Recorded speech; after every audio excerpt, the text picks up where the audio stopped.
The night my husband abandoned me, leaving me weeping in the rain, was the same night I inadvertently entered a car with the city's most formidable man. It proved to be the greatest mistake I ever made. The storm outside mirrored the turmoil in my heart as I leaned against the cold brick wall of St. Mary's Children's Hospital. Rain lashed down on the city like bullets from an enraged sky. Each drop served as a harsh reminder of how thoroughly my life had unraveled in just 30 minutes. My hands still trembled from the adrenaline of having saved little Tommy Martinez. The 8-year-old had coded twice during his emergency appendectomy, and I had spent the last 4 hours holding his tiny hand while machines fought to sustain his breathing. Another double shift. Another child rescued from the brink. Another day that David would dismiss as insignificant because it failed to generate sufficient income. Isabella, you need to understand priorities. His voice echoed in my ears even now, sharp and cutting through the December wind. We can't afford your savior complex anymore. I received an offer today, a real job.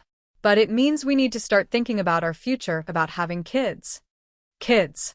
The word still constricted my chest with a familiar panic. At 28, I should have been ready.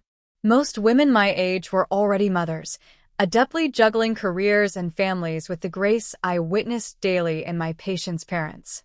Yet every time David brought up children, all I could visualize was my father walking out when I was 7, leaving behind only broken promises and a mother who never truly recovered.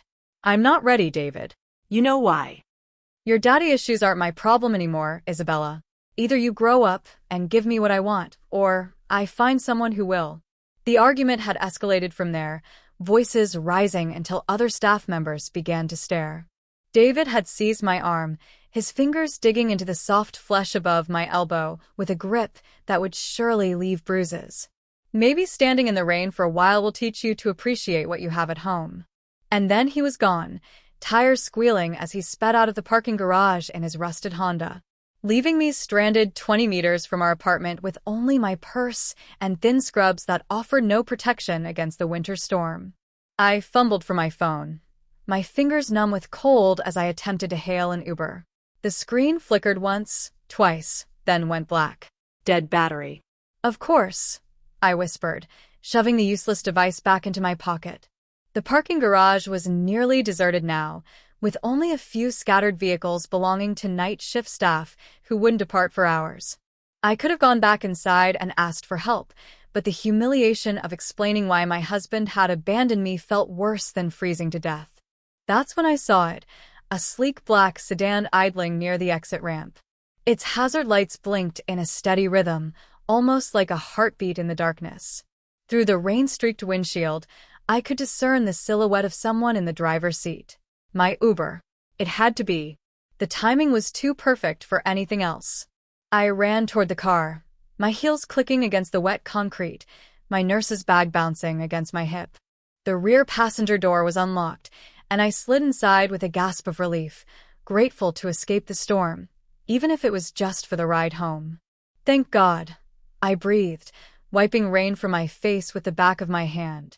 I thought you'd canceled when I didn't answer my phone. The battery died, and my husband. Where the hell did you come from? The voice that interrupted me was nothing like what I expected from an Uber driver. It was deep, cultured, with an accent I couldn't place. Italian, perhaps. Rich as dark chocolate, and twice as dangerous. I looked up and felt the world tilt beneath me. The man in the back seat was not a driver at all. He was pressed against the far window, one hand clutched to his side where something dark was spreading across the white fabric of an expensive shirt. Even in the dim light from the dashboard, I could see the sharp angles of his face and the way shadows emphasized the hollows of his cheeks. His hair was black as the storm outside, slicked back from a forehead that bespoke intelligence and ruthlessness in equal measure. And his eyes, God. His eyes were the color of a winter sky just before a blizzard. Pale gray blue, and so intense they seemed to bore through me to places I had forgotten existed. I'm sorry, I stammered, already reaching for the door handle. I thought this was my ride. I'll just stay still. The command was quiet but absolute. Marcus, drive. The driver, whom I hadn't even noticed before, nodded once, and pulled away from the curb. I felt trapped between politeness and panic, unsure whether I was being kidnapped or simply caught in a case of mistaken identity. Please, I really need to get out. This is just a misunderstanding. The stranger studied me with those unnerving eyes, taking in my soaked scrubs, my trembling hands. The way I was pressed against the door, like a cornered animal. Who left you out there? The question was so unexpected that I answered before I could consider it. My husband. He was teaching me a lesson. Something dangerous flickered in his expression. What kind of lesson requires leaving a woman alone in a storm? I wrapped my arms around myself, suddenly aware of how pathetic I must appear. The kind that shows me what I have to lose if I don't give him what he wants. And what does he want? Children, a family, things I'm not ready to give him. The words spilled out before I could stop them. 3 years of marriage, counseling, and buried resentment flowing like blood from a wound. He thinks I'm broken because I won't just snap my fingers and become the perfect wife. The man remained quiet for a long moment, still watching me with that unsettling intensity. When he spoke again, his voice was softer, but no less commanding. Some lessons are more dangerous than others, Isabella. My blood turned to ice. How do you know my name? He did not answer immediately. Instead, he shifted slightly, and I caught a glimpse of what looked like a gun holstered beneath his jacket. The spreading stain on his shirt was unequivocally blood, and from the way he held himself, the wound was serious. You're hurt, I said, my medical training overriding my fear. You need to get to a hospital. No hospitals. But you're bleeding. That looks like. I said no hospitals. The steel in his voice left no room for argument. Marcus, take us home. Sir, shouldn't we drop the lady off first? No. His eyes never left mine. I think Mrs. Parker and I have more to discuss. The fact that he knew my married name sent fresh terror racing through my veins. This was not a random encounter. This man, whoever he was, had been expecting me, or at least expecting someone like me. Please, I whispered. I don't know what this is about, but I haven't done anything wrong. I'm just a nurse. I save children's lives. That's all I do. Children's lives. He repeated the words thoughtfully, as if they held specific meaning for him. Noble work. Thankless y galline. Sometimes your husband doesn't appreciate your calling. It was not a question, and I found myself nodding anyway. David thinks I should quit. Find something that pays better. Start a family instead of taking care of other people's children. David Parker, he said again, that dangerous knowledge apparent. Gambling debts, borrowed money from people who don't forgive easily. My mouth went dry. How could you possibly know that? He smiled then, and it was devoid of kindness. I make it my business to know everything about people who enter my world, Mrs. Parker. And whether you realize it or not, you just entered mine. The car turned onto a private road lined with iron gates and security cameras. Through the rain-streaked windows, I could discern the outline of a massive house rising from manicured grounds like something from a Gothic novel. Where are we going? Somewhere safe, he said. Somewhere we can continue this conversation without interruption. I need to get home. David will be worried. Another smile, this one even more predatory than the last. I doubt that very much. But don't worry, Isabella. You're under my protection now. The car came to a stop in a circular driveway, and I realized with bone-deep certainty that whatever life I had known before this moment was over. The woman who had entered this car was already gone, dissolved in the storm like rain on concrete. All that remained was discovering who I was destined to become. The mansion's interior was a testament to wealth beyond my comprehension. As Marcus guided me through an entrance hall that could have accommodated my entire apartment, I found myself gawking at Renaissance paintings authentic enough to belong in museums.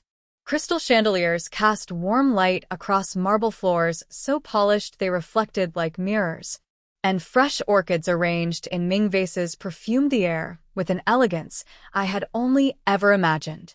My soaked scrubs dripped onto the pristine floor, leaving a trail from the storm I had barely escaped. Everything about this place whispered of power, control, And money, so much money that it felt almost obscene compared to the cramped hospital rooms where I spent my days fighting to save lives with outdated Equipment. Isabella, please sit down.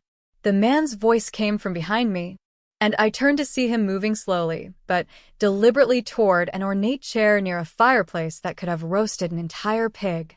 In the better lighting, I could see just how pale he had become, though his composure remained unshakable. You need medical attention, I said, my professional instincts kicking in despite the surreal circumstances. That wound is still bleeding. I'm aware.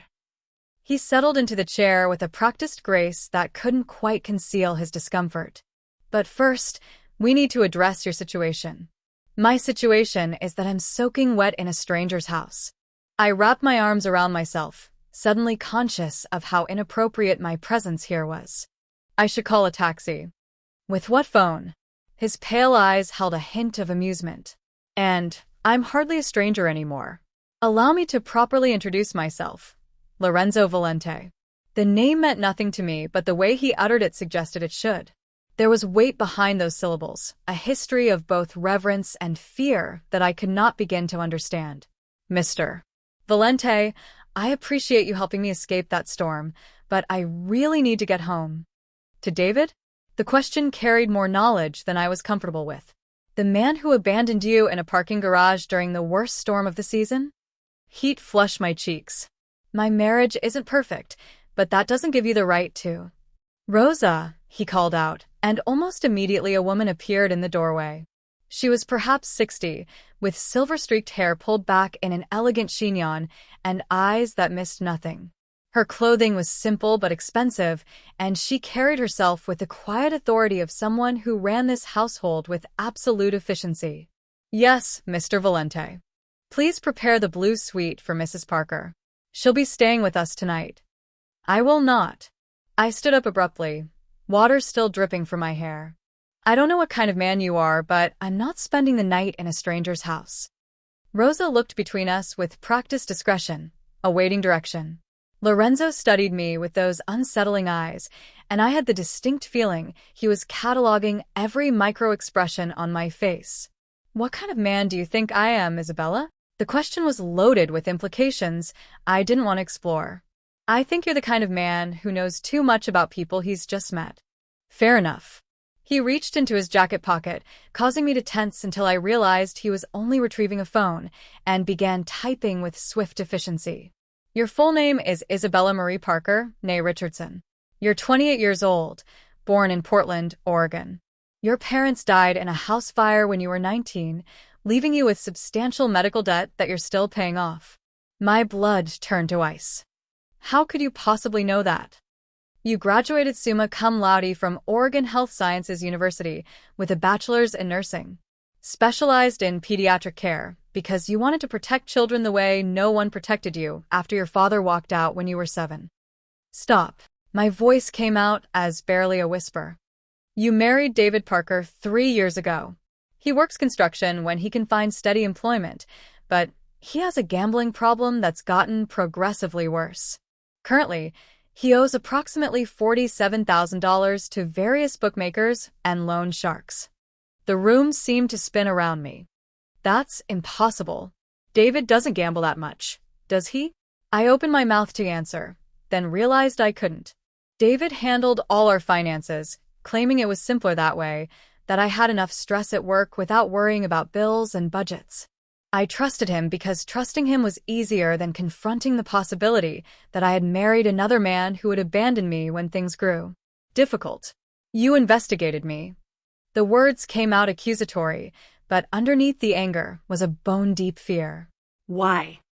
I investigate everyone who enters my world. Lorenzo's expression remained neutral, but there was something almost gentle in his tone. And whether you realize it or not, you entered my world the moment you got into that car. I made a mistake. I thought you were my Uber driver. There are no mistakes in my line of work, only opportunities and consequences.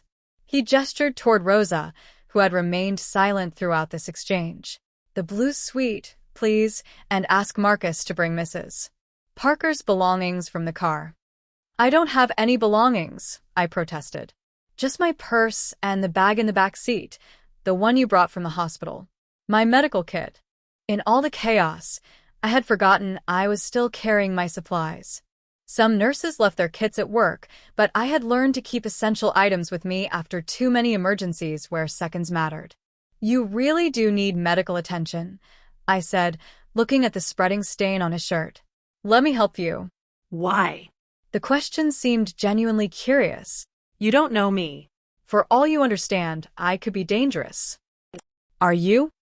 A ghost of a smile played at the corners of his mouth. Very. Then why help me at all? Why not just drop me off somewhere and continue with whatever you were doing?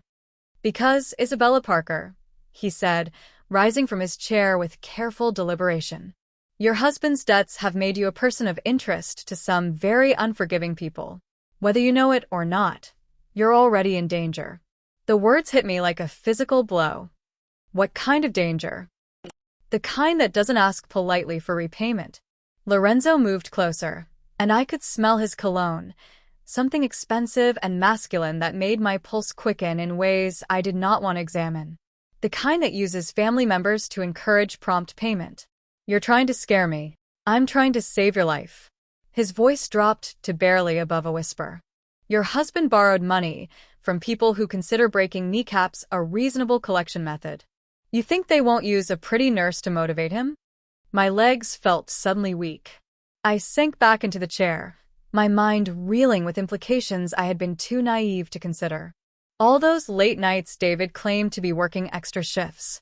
All those mysterious phone calls he took in the other room. All those times he had been evasive about money, about bills, about why we could never seem to get ahead despite both of us working full-time. How much does he really owe? I asked. More than he can pay. Lorenzo's expression was almost sympathetic. More than he'll ever be able to pay without help. And you're offering to help? There had to be a catch. Men like Lorenzo Valente did not help people out of kindness. I'm offering you protection. He extended his hand toward me. Come, let's take care of this wound, and then we can discuss terms. Terms? I stared at his outstretched hand, knowing that taking it would change everything. Protection isn't free, Isabella. But I promise you, the price I'm asking is far more reasonable than what David's creditors will demand. I looked up into those pale eyes and saw something that scared me more than any threat. Genuine concern. This man, this stranger who knew intimate details about my life, actually seemed to care what happened to me. Against every instinct screaming at me to run, I placed my hand in his. His fingers closed around mine with surprising gentleness. Rosa will show you to your room after we're finished. You're safe here. Safe? The word felt foreign on my tongue, a concept I had forgotten existed somewhere between my father's abandonment and David's increasing desperation. For the first time in years, I almost believed it might be true. The blue suite Rosa had prepared for me was larger than the apartment David and I shared.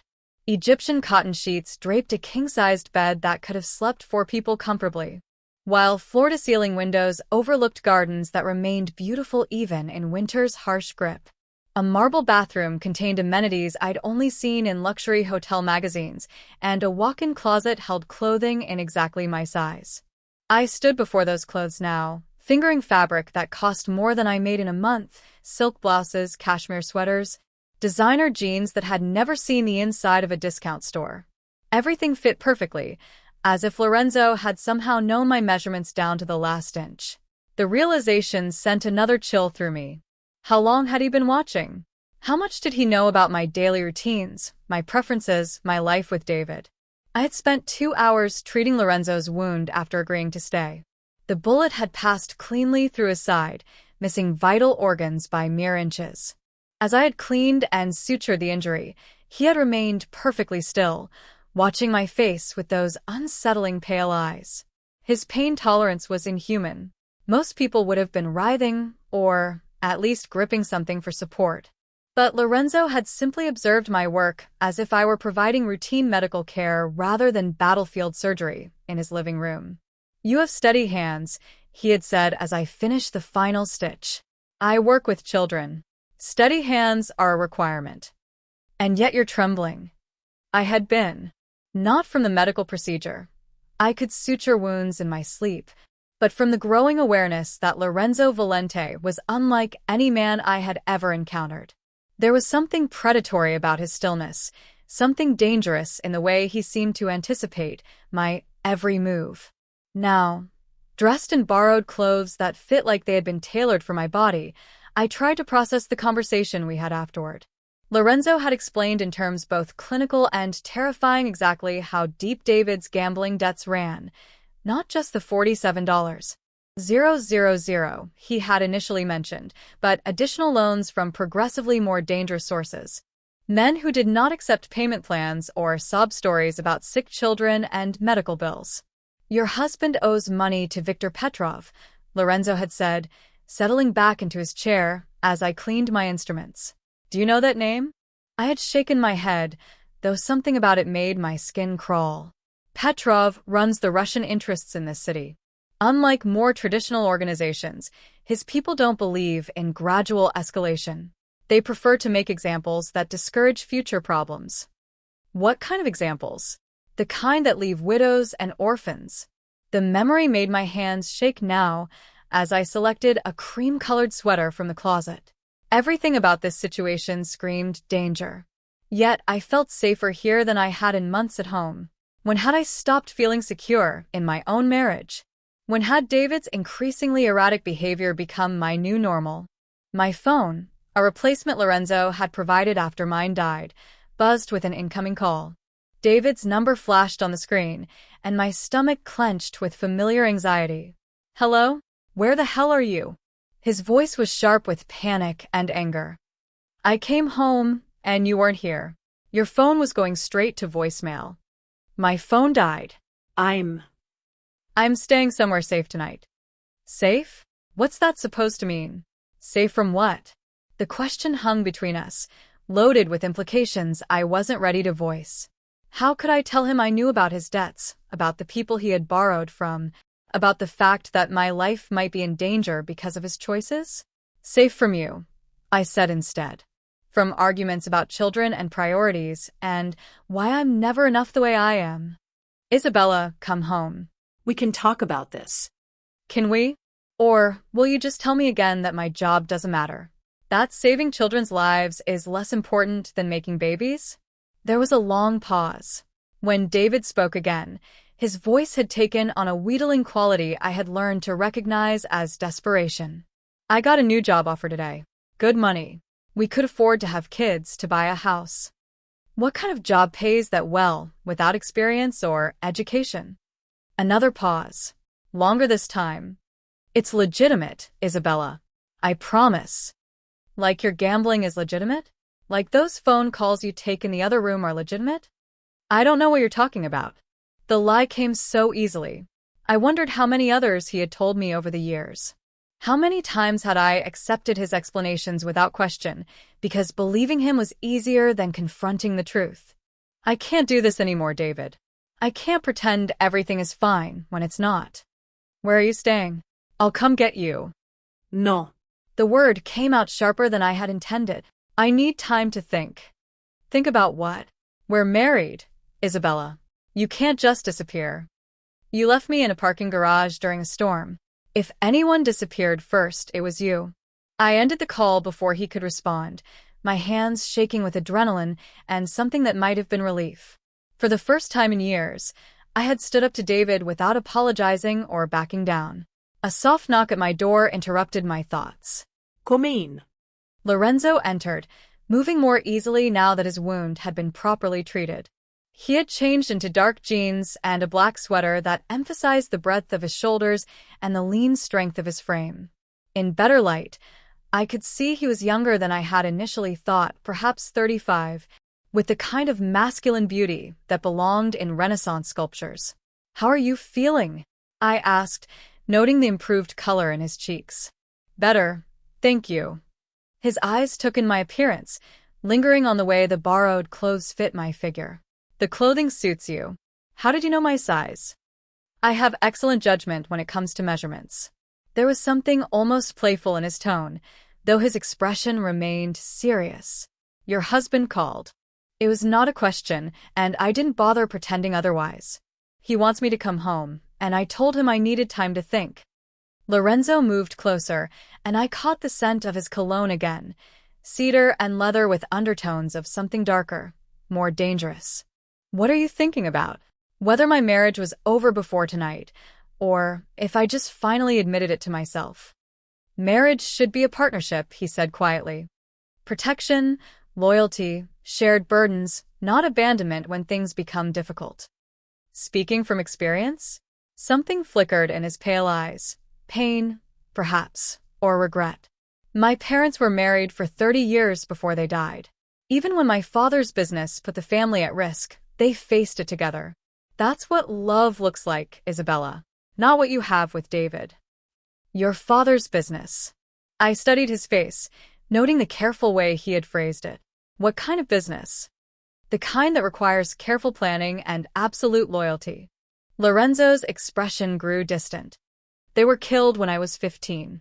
A car bomb meant for my father, but they were together that night. Always together. The pain in his voice was raw, unguarded in a way that made my chest tighten with sympathy. I'm sorry. I built everything I have now from nothing. Every dollar, every alliance, every moment of safety I've created came from understanding that family is the only thing that matters in this world. And that's what you do. You build safety. His smile was sharp as a blade. I build empires, Isabella. Safety is just a side effect. The word should have terrified me. Instead, I found myself drawn to the confidence in his voice, the absolute certainty that he could protect what belonged to him. When had anyone ever made me feel like I belonged to something worth protecting? The gates are locked, I said, testing the boundaries of my situation. For your protection. Am I a prisoner? You're a guest who's in danger. There's a difference. Lorenzo stepped closer, close enough that I could feel the heat radiating from his body. But I won't lie to you, Isabella. Leaving right now would be extremely unwise. The admission sent heat pooling low in my belly. Not fear, but something far more dangerous. This man who knew too much about my life, who commanded loyalty and inspired terror, was offering me something David never had. Honest protection without conditions or expectations. What happens tomorrow? I asked. Tomorrow we discuss your future. Tonight you rest in safety for the first time in months. He was right. I couldn't remember the last time I had fallen asleep without worrying about money, about David's mood, about whether I would wake up to another crisis I'd have to fix alone. Thank you, I whispered. Lorenzo reached out and touched my face, his thumb tracing the line of my cheekbone with unexpected gentleness. Sleep well, Isabella. Tomorrow, everything changes. The photograph arrived at 7 o'clock in the morning. Slipped under my door while I was still tangled in Egyptian cotton sheets that smelled faintly of lavender. I had slept better than I had in months, cocooned in luxury and safety I had forgotten could exist. The image shattered that piece like glass against stone. David's face stared back at me from the glossy surface, but this was not the man I had married 3 years ago. This David was bruised and bloodied, duct tape covering his mouth, terror bright in his eyes. Someone had written across the bottom in red ink, "Trade the nurse for the husband. 1 hour, or he dies slowly." My hands shook so violently I nearly dropped the photo. This couldn't be real. Things like this didn't happen to people like me. I was a pediatric nurse who saved children's lives and went home to a modest apartment. I wasn't someone who received ransom demands written in what looked suspiciously like blood. But the evidence was undeniable. David was in the hands of people who made their living through violence, and somehow I had become a bargaining chip in a game I didn't understand. I threw on the first clothes I could find, yesterday's jeans and sweater, and ran through the mansion's corridors, my bare feet silent on the marble floors.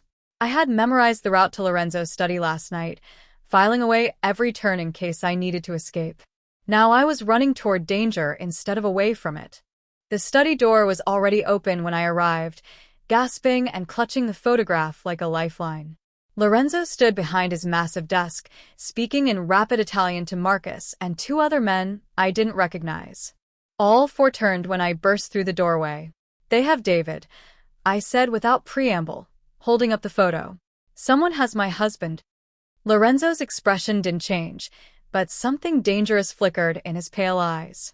He gestured for the other men to leave, then moved around the desk to take the photograph from my trembling hands.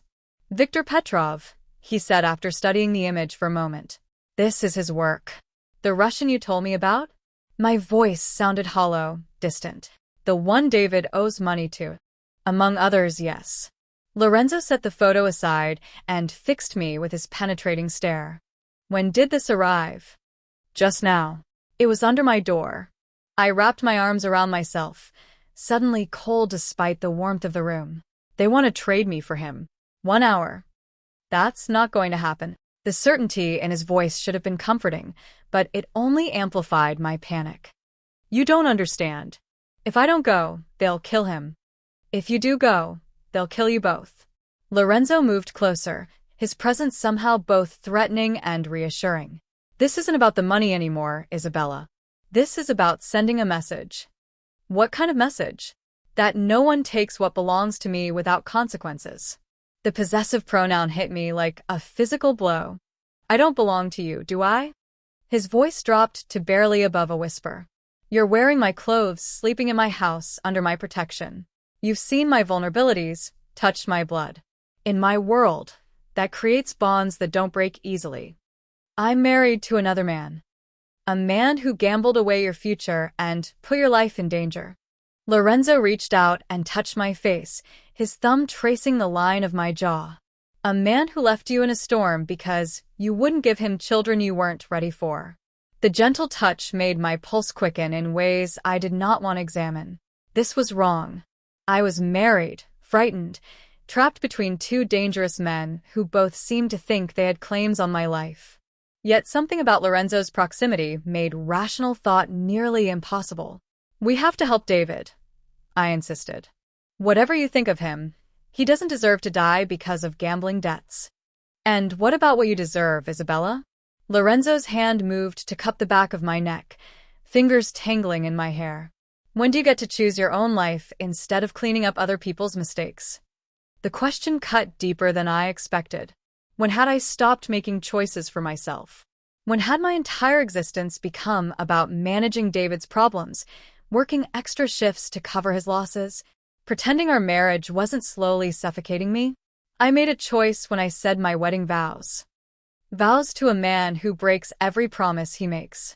Lorenzo stepped closer, close enough that I could see the silver flecks in his pale eyes.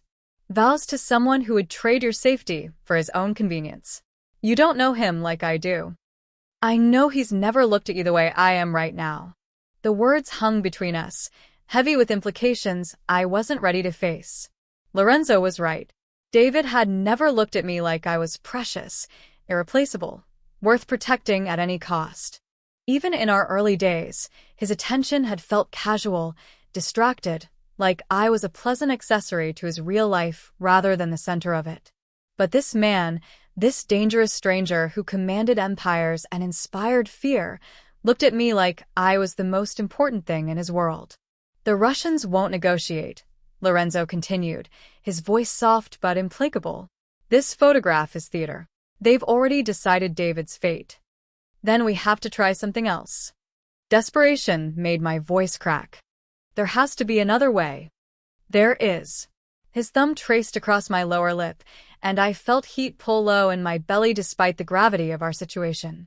"But it requires you to trust me completely." "What are you asking?" "Let me handle Viktor Petrov. Let me protect what's mine. And David will face the consequences of his choices." Lorenzo's expression hardened. "As will everyone else who thought they could take from me without paying the price." Before I could respond, the sound of gunfire erupted from somewhere in the house. Not the sharp crack of pistols, but the rapid staccato of automatic weapons.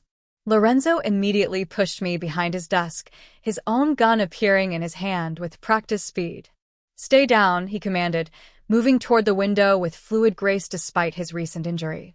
More gunshots, closer now, shouting in multiple languages. The sound of breaking glass from somewhere below us. "They're here," Lorenzo said grimly. Victor decided not to wait for your answer. "What do? We survive." He was already moving toward a wall panel I hadn't noticed before. It slid aside to reveal a hidden passage. There's a safe room behind the wine cellar. Marcus will. The study door exploded inward, with splintering as armed men in tactical gear flooded through the opening. Lorenzo spun and fired twice, dropping the first two intruders before diving behind a leather chair for cover. I pressed myself against the floor behind the desk, my heart hammering so hard I thought it might burst. This wasn't my world. I saved children's lives in sterile hospital rooms, not firefights in mansions. The smell of gunpowder and blood filled the air, mixed with shouts in Russian and Italian. Isabella. Lorenzo's voice carried over the chaos. The passage now. I started crawling toward the hidden door, staying low as bullets shattered priceless artwork and embedded themselves in walls that had probably stood for generations. The sound was deafening, overwhelming, like being trapped inside a thunderstorm made of violence. A hand grabbed my ankle, yanking me backward. I screamed and kicked, connecting with something soft that made my attacker grunt in pain. Rolling over, I found myself face to face with a man who looked like every stereotype of Russian muscle, blonde, scarred, with cold blue eyes that held no warmth or mercy. "Pretty little nurse," he said in accented English. "Victor has plans for you." I clawed at his face, my nails finding purchase on his cheek and drawing blood. He cursed and raised his hand to strike me. The gunshot was deafeningly loud. The Russians had snapped back, and he crumpled to the floor beside me, his blood spattering across the Persian rug. Lorenzo stood over us, smoke still rising from the barrel of his gun, his pale eyes blazing with a fury that made him look less like a man and more like an avenging angel. "No one touches what belongs to me," he said, extending his hand toward me. I took it without hesitation, letting him pull me to my feet. In that moment, with death surrounding us and violence painting the air red, I realized something that should have terrified me. I wanted to belong to Lorenzo Valente more than I wanted to breathe. "Come," he said, guiding me toward the hidden passage. "We have work to do."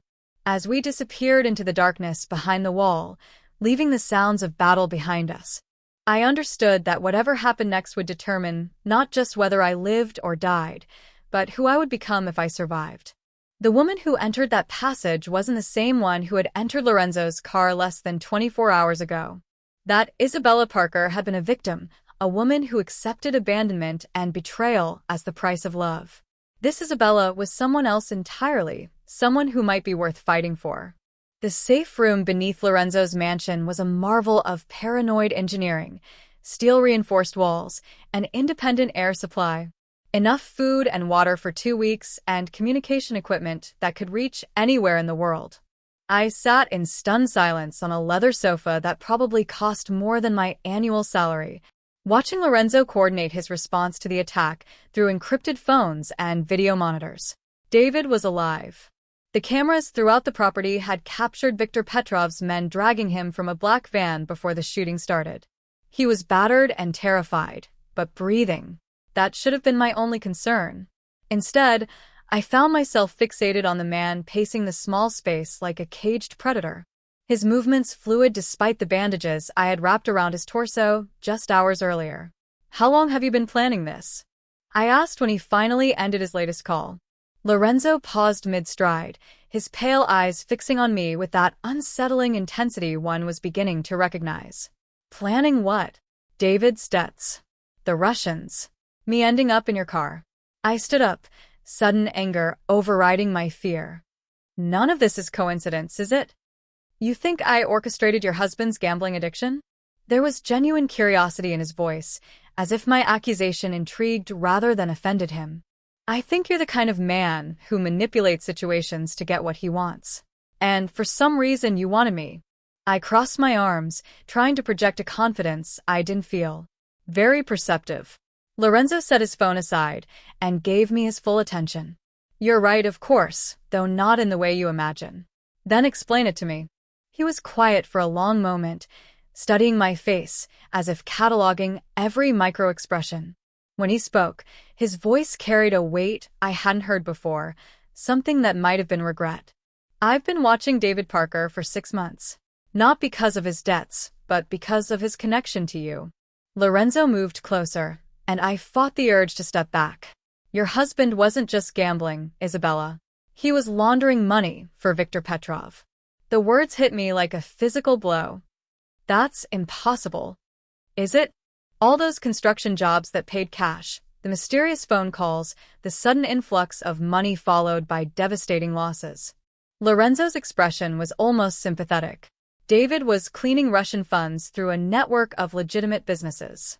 The gambling debts were just cover for what he was really doing. My legs felt suddenly weak. I sank back onto the sofa, my mind reeling with implications I had been too naive to see. He was working for them, among others.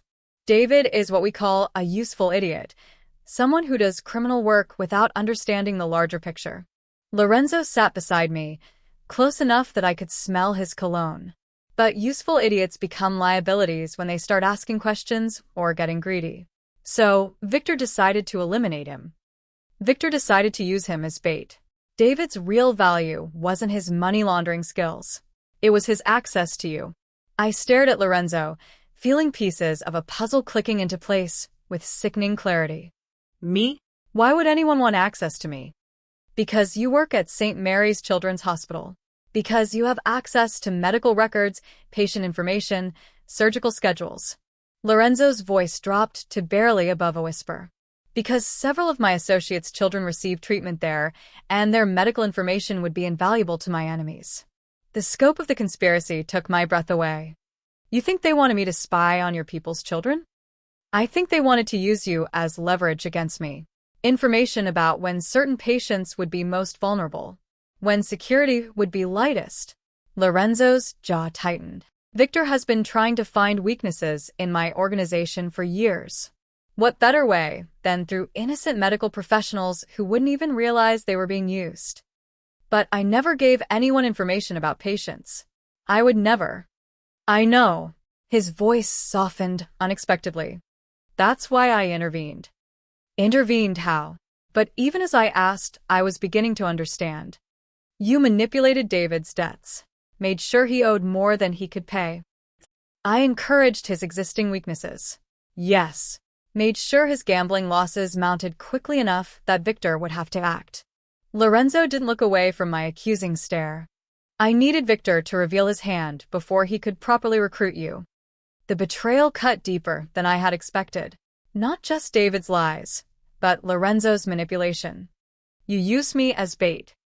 I used you as bait to protect you. His hand moved toward mine, then stopped when I flinched away. If Viktor had approached you gradually, gained your trust, convinced you that helping him would save your marriage or pay your bills, would you have refused? The honest answer terrified me. 3 months ago, desperate and exhausted, I might have been vulnerable to exactly that kind of manipulation. You don't know that, don't I? Lorenzo's pale eyes seemed to see straight through me. You've been cleaning up David's messes for 3 years, working double shifts to cover his losses, pretending your marriage wasn't slowly killing you because leaving seemed harder than staying. Each word was a surgical strike against defenses I'd spent years building. That doesn't give you the right to manipulate my entire life. No, he agreed quietly. It doesn't. But it gave me the responsibility to protect you from people who would have destroyed you without a second thought. By destroying my husband instead? By giving you the chance to see who David really was before it was too late.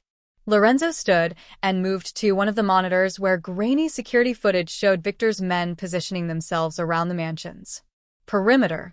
The question now is what you want to do with that knowledge. I stared at his back, emotions warring inside me like competing storms, anger at his manipulation, fear for David's safety, and underneath it all, a terrible gratitude that someone had finally told me the truth about my marriage. What are my options? You can continue pretending David is worth saving. Go home, clean up this mess. Spend the rest of your life wondering when the next crisis will hit. Lorenzo turned to face me, and I saw something vulnerable in his expression. Or you can accept that some situations can't be fixed, only escaped. And if I choose escape, what then? Then you stay here under my protection, and we figure out how to build something better than what you're leaving behind.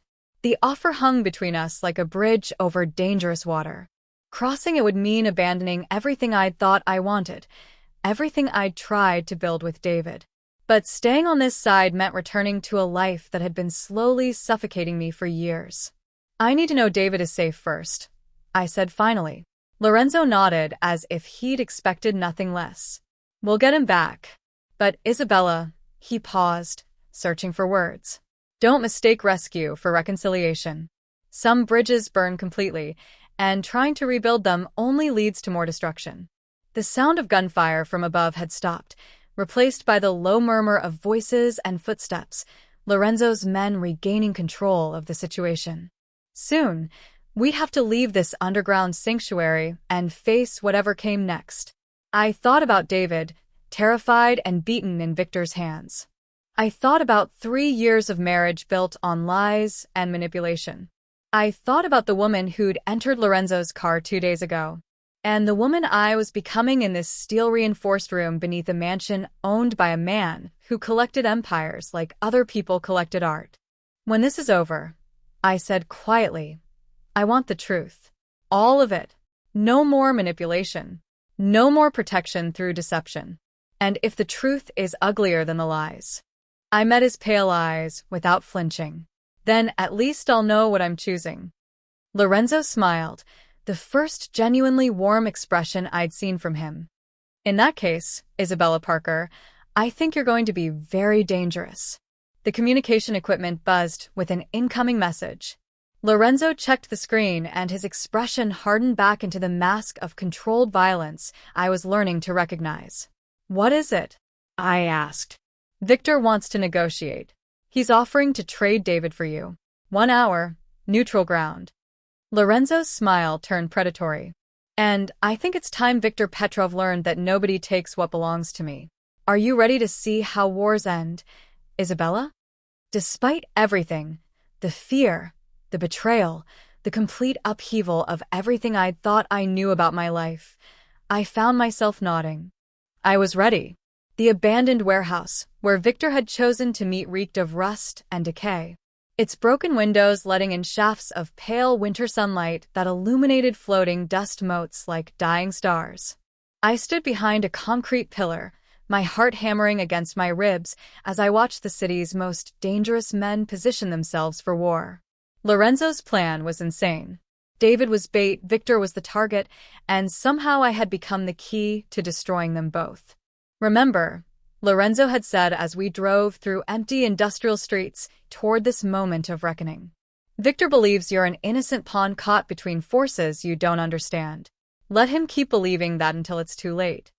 Now, watching Victor Petrov emerge from the shadows with David stumbling beside him, duct tape over his mouth, hands bound behind his back, eyes wild with terror, I wondered if I truly was as innocent as everyone assumed. The woman who had entered Lorenzo's car 3 days ago would never have agreed to this plan. She would have begged for a peaceful resolution, offered herself in exchange for her husband's safety, chosen martyrdom over violence. But that woman had died somewhere between discovering David's betrayal and feeling the touch of Lorenzo's hands. What remained was someone harder, more calculating, someone who understood that mercy was a luxury she could no longer afford. Isabella Parker. Victor called out, his accented voice echoing off the warehouse walls. Come out, little nurse. Time to collect your husband. I stepped into the open space between the pillars, hands raised to show I was unarmed. Victor was exactly what I had expected from Lorenzo's descriptions. Tall, lean, with the kind of pale good looks that turned predatory under scrutiny. His smile reminded me of winter, beautiful but deadly. There she is, he said, gesturing for his men to spread out in a loose semicircle. The woman worth so much trouble. David's eyes found mine over the tape covering his mouth. I saw relief there, hope, the absolute faith that I would save him the way I'd saved him from everything else over the past 3 years. The weight of that expectation should have crushed me. Instead, I felt nothing but a cold assessment of the situation. Let him go, I said, proud that my voice didn't shake. You have what you wanted. Doi. Victor stepped closer, dragging David with him. I wanted Lorenzo Valente's weakness. Instead, I find myself wondering if you're more dangerous than valuable. I'm a pediatric nurse. The only danger I pose is to your men's tetanus vaccinations. Victor laughed, a sound like breaking glass. Humor. I like that in a woman. Tell me, Isabella, what do you know about your husband's business arrangements? I know he's a gambling addict who makes poor decisions. I kept my voice level, matter of fact. I know he borrowed money he couldn't repay. And that's all. What else would there be? Victor studied my face for signs of deception. Behind him, I could see Lorenzo's men moving through the warehouse's upper levels, silent as shadows. Marcus crouched behind an overturned shipping container, a rifle trained on Victor's position. Two others had flanked the Russians from the east, waiting for Lorenzo's signal. Your husband was washing money for my organization, Victor said finally. Quite successfully, until his gambling problem made him unreliable. I let shock register on my face, widening my eyes and taking a small step backward. Money laundering? David doesn't know anything about that kind of business, does he? Then how do you explain the $47,000 in cash we found hidden in your apartment? My blood actually ran cold at that revelation. There had been money hidden in our home, and I'd never known about it. How many other secrets had David kept from me? How many other lies had I accepted without question? I didn't know. Of course you didn't. Victor's smile grew wider. Lorenzo chose well when he decided to claim you. A woman who sees only what she wants to see, who asks no difficult questions, who cleans up messes without complaint. Perfect for a man in his position. Lorenzo didn't claim me. I'm married to David. Are you married to a man who used you as collateral? Who sold information about your hospital to finance his debts? Victor gestured toward David, whose expression had gone from hopeful to ashamed. Did you know your husband provided patient schedules for 3 of Lorenzo's associates' children? Surgery dates, recovery periods, visiting hours. The betrayal hit me like a physical blow. David hadn't just been washing money. He'd been trading information that could have gotten children killed, children I might have been treating, holding their hands as they faced surgery, comforting them when they cried for their parents. You're lying, I whispered. But even as I said it, I knew he wasn't. Ask him yourself. Victor ripped the tape from David's mouth, causing him to cry out in pain. Isabella. David's voice was hoarse, desperate. I'm sorry. I never meant for any of this to happen. They said they just needed schedules, harmless information. I didn't know they were planning to hurt anyone. You gave them children's medical information. My voice came out flat, emotionless. I had debts. Serious debts. These people don't accept payment plans. David's eyes filled with tears. I thought if I helped them with some minor details, they'd forgive what I owed. Minor details. I repeated the words like they were in a foreign language. Children's surgery schedules are minor details. Nothing happened. No one got hurt. Because Lorenzo stopped you. The pieces were falling into place now, creating a picture so ugly I could barely comprehend it. He found out what you were doing and made sure Victor couldn't use that information. Victor's smile faltered slightly. He'd expected my shock to turn to forgiveness, or at least to pity for my husband. Instead, I was looking at David like he was something toxic I'd accidentally touched. Isabella, please, David begged. I love you. I know I made mistakes, but we can fix this. We can start over. Start over? I laughed, and the sound echoed strangely in the empty warehouse. You mean like we started over after the gambling? After the lies about working late, after leaving me in a storm, because I wouldn't give you children you could put in danger? I would never hurt a child. You already did. The moment you sold their information, you hurt every child in that hospital. I took a step closer, and David actually flinched. How much were you paid for each surgery schedule, David? What's the going rate for a 10-year-old's recovery period? Victor was watching this exchange with growing unease. This wasn't how interrogations usually went. Victims were supposed to forgive their loved ones, not systematically destroy them with cold logic. Enough, he said, raising his weapon. This is touching, but I have business to conclude. Isabella, you will come with me. Your husband will remain here as insurance against Lorenzo's retaliation. No, I said simply. No. Victor's eyebrows rose. I don't think you understand your position here. I understand it perfectly. I looked directly into his pale eyes, letting him see the calculation there.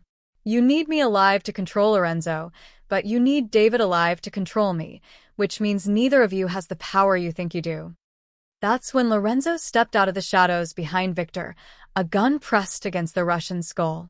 Actually, Lorenzo said conversationally, I have all the power I need. Victor's men spun toward the sound of his voice, only to find themselves staring down the barrels of rifles held by Lorenzo's soldiers. Marcus alone had 3 different angles covered, and I could see at least 5 other weapons trained on the Russians from various hiding spots throughout the warehouse. Isabella, Lorenzo continued without taking his eyes off Victor. Step away from your husband. I obeyed without hesitation, moving toward Lorenzo's position with steady steps. The moment I was clear, Marcus's first shot took out Victor's lieutenant. The man dropped like a stone, blood spreading across the concrete floor. Now then, Lorenzo said, pressing his gun harder against Victor's skull. Let's discuss the terms of your surrender. But Victor was laughing, even with a gun to his head. You think you've won? You think killing me ends this? I think killing you sends a message to anyone else who might consider targeting what's mine. And what about him? Victor nodded toward David, who was sobbing openly now. What message does keeping him alive send? Lorenzo's pale eyes flicked to me, asking a question he couldn't voice in front of Victor.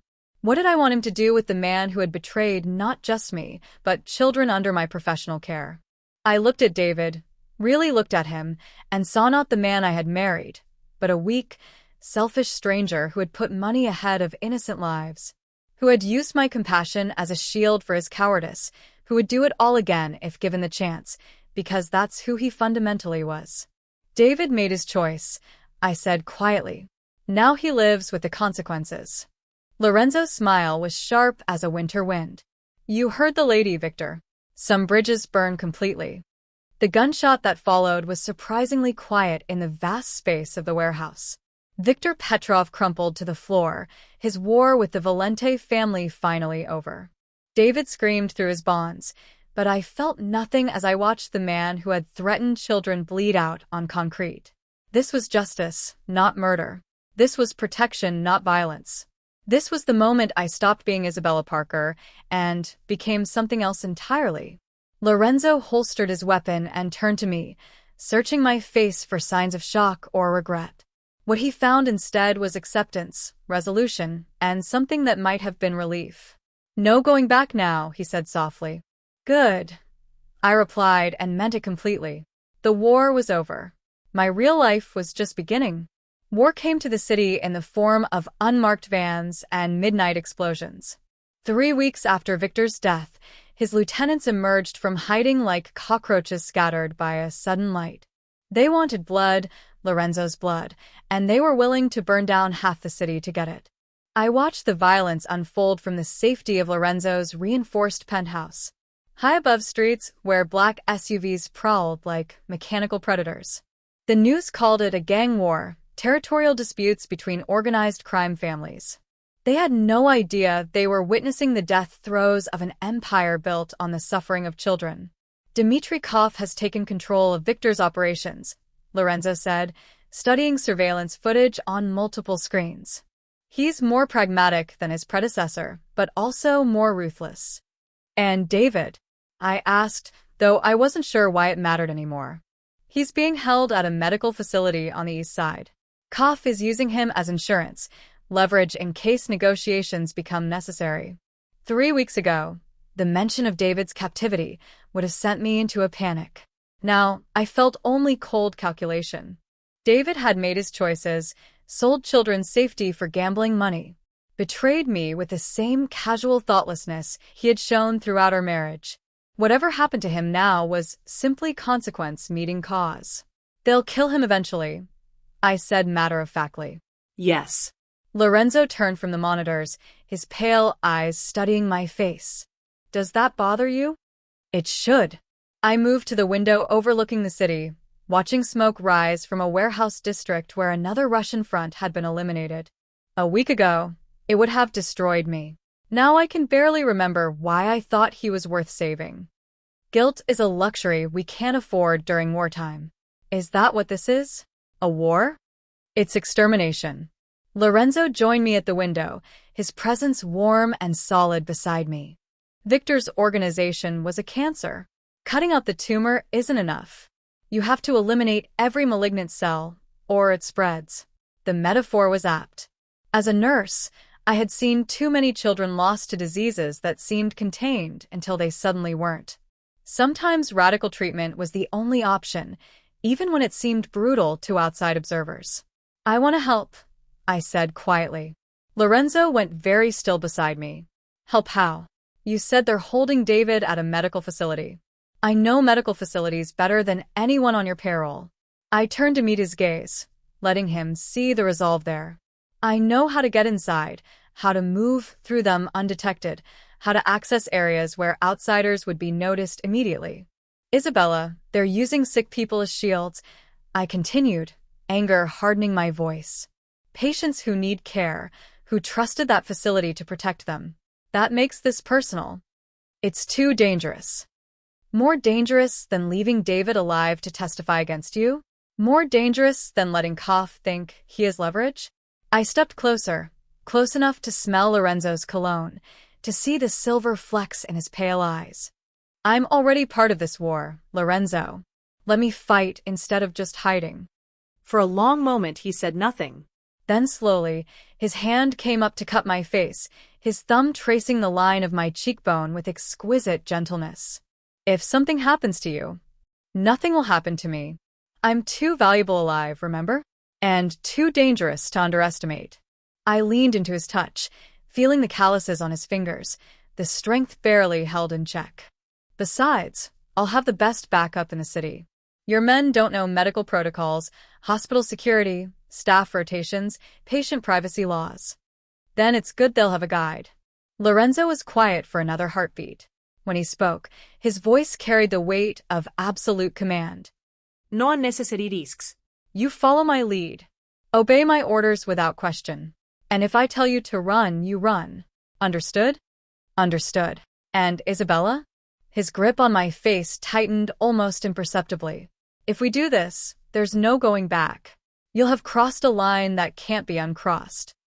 I thought about the children whose surgery schedules David had sold, about the trust he'd betrayed, about the woman I'd been who cleaned up messes without asking why they kept happening. That woman was already gone, dissolved in the rain on a December night that felt like a lifetime ago. Good, I said. I'm tired of being someone who watches from the sidelines. The medical facility where Koff was holding David occupied an entire city block, a maze of interconnected buildings that had grown organically over decades. Perfect for hiding prisoners in plain sight, terrible for anyone trying to mount a rescue without proper inside knowledge. I walked through the main entrance at 11 o'clock p.m., dressed in scrubs I'd borrowed from my apartment and carrying forged credentials that identified me as Isabella Martinez, a traveling nurse brought in to help with the night shift. Lorenzo's people had done their homework. Isabella Martinez was a real person currently vacationing in Aruba, whose employment history and qualifications were impeccable. The security guard barely glanced at my ID before waving me through. Medical facilities were notoriously understaffed and overworked. Temporary help was so common that new faces rarely attracted attention. I knew from Lorenzo's surveillance that David was being held in a private room on the 4th floor, the psychiatric wing, where visitors were limited and security cameras had convenient blind spots. Getting there required navigating a maze of corridors I'd memorized from stolen floor plans, avoiding nurses who might recognize me from my real job across town. The hardest part wasn't the infiltration. It was maintaining professional detachment as I passed rooms full of genuinely sick patients, children recovering from surgery, elderly patients fighting infections, people who had nothing to do with the war being fought around them, but who might become casualties anyway if Koff decided civilian shields weren't sufficient protection. David's room was at the end of a dimly lit hallway, guarded by a single man who looked more like a bouncer than medical staff. I approached with the confident stride of someone who belonged there, clipboard in hand, my expression bored with routine. "Excuse me," I said in Spanish-accented English. "I need to check vitals on the patient in 4B. The guard looked me up and down, taking in the scrubs, the ID badge, the professional attitude. "Nobody goes in without clearance from cough." "Then get clearance. This man has a heart condition that requires monitoring every 4 hours. Unless you want to explain to your boss why his leverage died of cardiac arrest." Uncertainty flickered in the guard's eyes. He pulled out a phone, speaking in rapid Russian. While he was distracted, I palmed the syringe I'd prepared. Not poison, just a fast-acting sedative that would incapacitate him for several hours without permanent harm. "Cough says no visitors," the guard said, ending his call. "I'm not a visitor. I'm medical staff." I stepped closer, my invasion of his personal space, making him shift uncomfortably. "Look, I don't care about your business. I don't want to know why this patient is here or what you're planning to do with him. I just need to make sure he doesn't die before you're finished with him." The guard wavered, glancing between me and the closed door. That moment of indecision was all I needed. The needle slid between his ribs before he could react, finding the precise spot where it would deliver maximum effect with minimal damage. He crumpled to the floor within seconds, unconscious but breathing steadily. I dragged him into a supply closet, then used his key card to access David's room. My husband lay strapped to a hospital bed, his face bruised and swollen from beatings. His eyes glazed with whatever drugs they'd used to keep him compliant. He looked up when I entered, confusion flickering across his features. "Isabella?" His voice was slurred, uncertain. "How did you? Why are you here?" "To end this." I moved to his bedside, checking his restraints with professional efficiency. "To make sure Cough can't use you anymore." "Use me?" David's eyes struggled to focus. "I don't understand." "I know. I prepared another syringe, this one containing a different substance entirely. Something I'd synthesized from supplies in Lorenzo's extensive collection. Something that would stop a heart without leaving obvious traces. You never did understand the consequences of your choices." Recognition dawned in David's eyes as he saw the needle. "Isabella, please. I'm your husband. I love you. You sold information about children, David. Children I might have been treating, holding their hands while they faced surgery. I found a vein in his arm with practiced ease. You turned my profession into a weapon against innocence. I was desperate. I never meant. You meant to take the easy way out.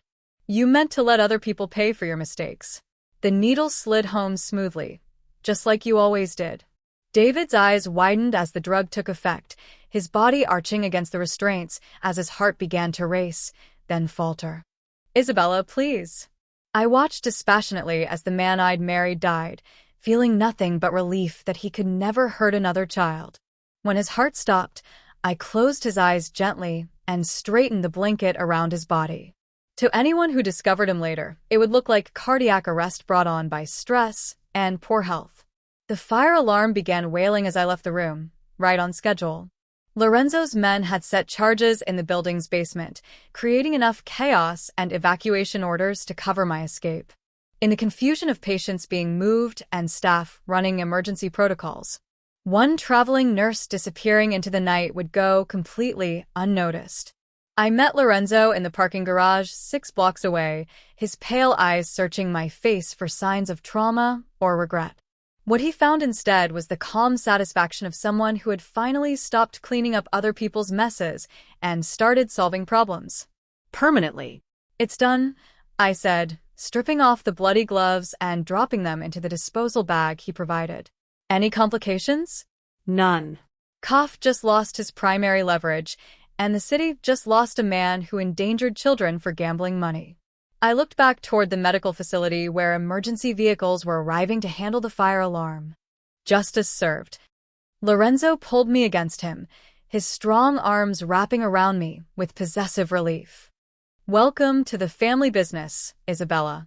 I tilted my face up to his, finally ready to claim what I wanted instead of what I thought I deserved. About time. When he kissed me this time, it wasn't gentle or questioning. It was claiming, possessing, marking me as is in ways that went far beyond protection or circumstance. I responded with equal hunger, finally admitting what I'd been denying since that first night in his car. I belonged to Lorenzo Valente completely, and I'd just proven I was worthy of belonging to something that powerful. The war was over. My real life was just beginning. 6 months after David's death, I stood in the bathroom of Lorenzo's penthouse, staring at 2 pink lines on a pregnancy test that would change everything. My hands trembled as I set the plastic stick on the marble counter, my mind racing through implications I wasn't sure I was ready to face. Outside, the city sprawled beneath us, like a conquered kingdom. Lorenzo's empire had expanded exponentially since Victor's elimination. The remaining Russian operations had been absorbed or destroyed, their territories redistributed among families willing to acknowledge Valente's supremacy. What had once been a brutal war for control had become a systematic consolidation of power, and I had been part of it all.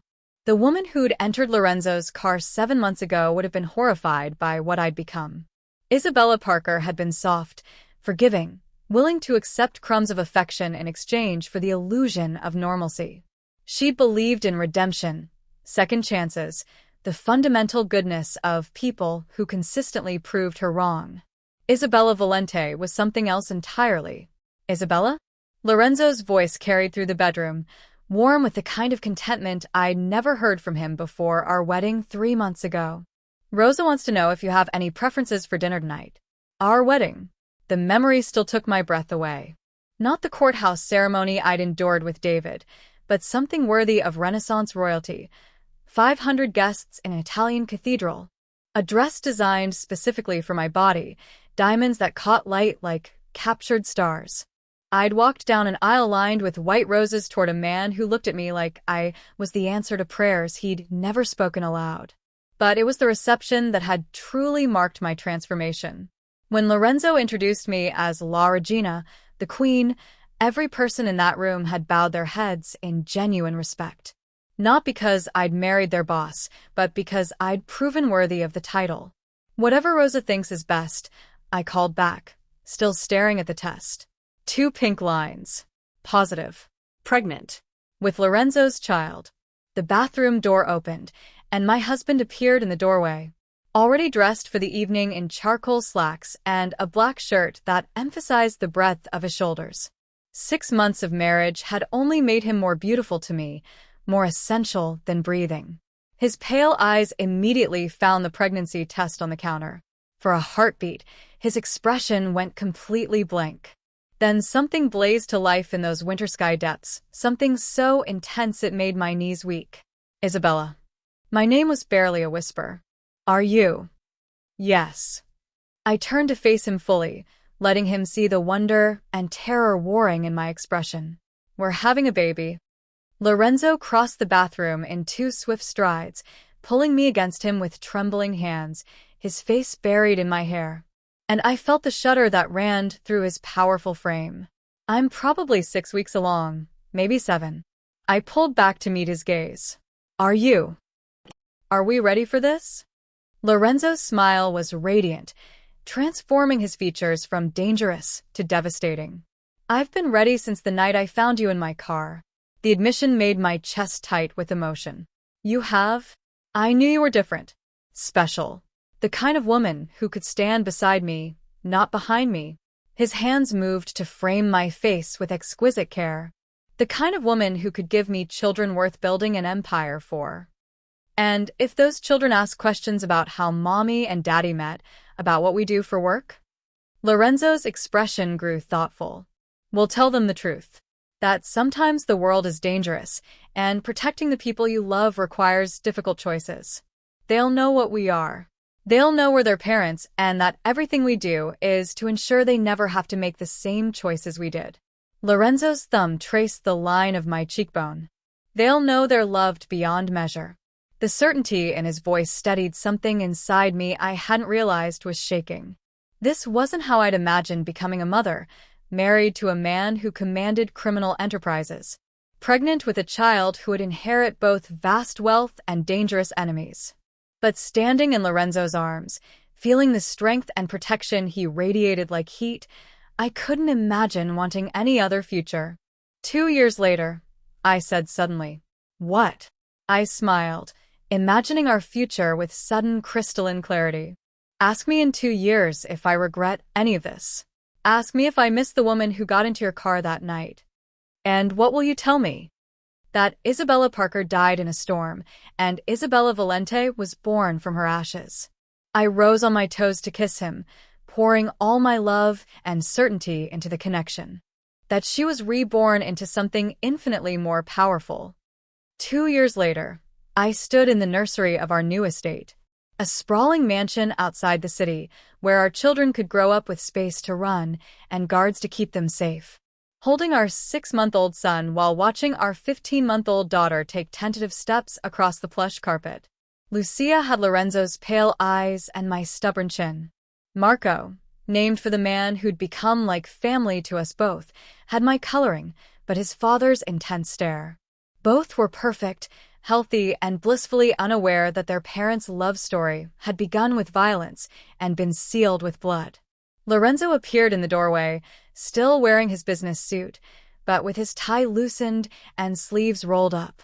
He'd been in meetings all day, restructuring our legitimate enterprises to provide cleaner income streams for future generations. The Valente Foundation now operated 12 hospitals across 3 states, all providing world-class pediatric care. My professional background had proven invaluable in designing programs that actually helped children rather than exploiting them. How was your day? I asked, transferring baby Marco to his father's eager arms. Productive.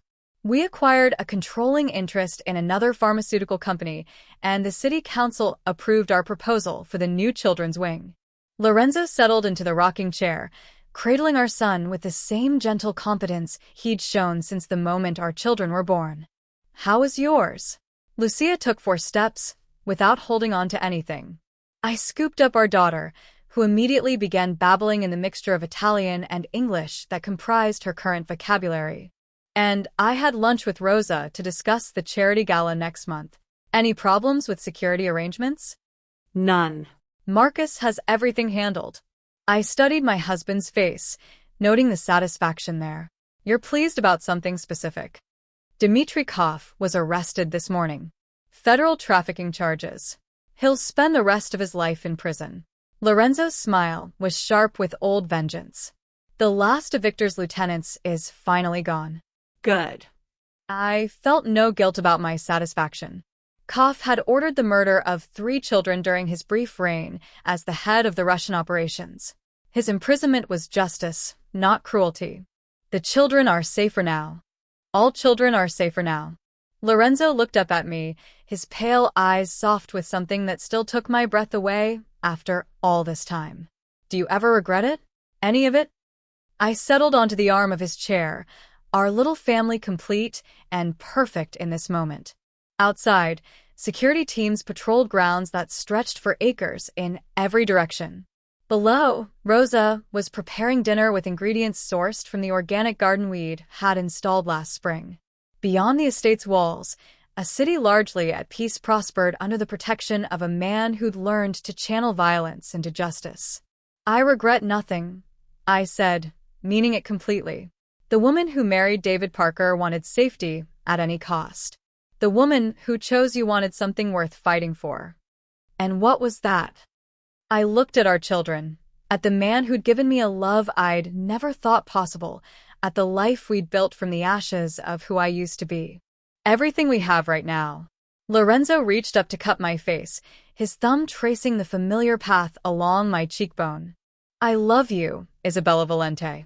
And I love you, Lorenzo Valente, more than I ever loved the woman I used to be. That evening, after our children were asleep and the house had settled into peaceful quiet, I stood once again at a window overlooking a city we'd helped shape. But this time, Lorenzo's arms were wrapped around me from behind, his hands resting protectively over the slight curve where our 3rd child was just beginning to grow. What are you thinking about? He murmured against my hair. That storm, I said softly. The night everything changed. Do you wish it had never happened? I leaned back against his solid warmth, watching lights twinkle across our domain like earthbound stars. I wish it had happened sooner. Lorenzo's laughter rumbled through his chest, vibrating against my back. Bloodthirsty queen. Your bloodthirsty queen, I corrected, turning in his arms to face the man who'd transformed my life in ways I was still discovering. Forever. Forever, he agreed, sealing the promise with a kiss that tasted like victory, like vindication, like a love story that had been worth every dangerous step we'd taken to reach it. Outside, rain began to fall. Not the punishing storm that had driven me into Lorenzo's car, but gentle drops that nourished the gardens where our children would play tomorrow, protected and cherished beyond measure. The woman who'd been left crying in a parking garage was gone forever. In her place stood Isabella Valente, queen of an empire built on loyalty and love, mother to children who would never know abandonment or betrayal.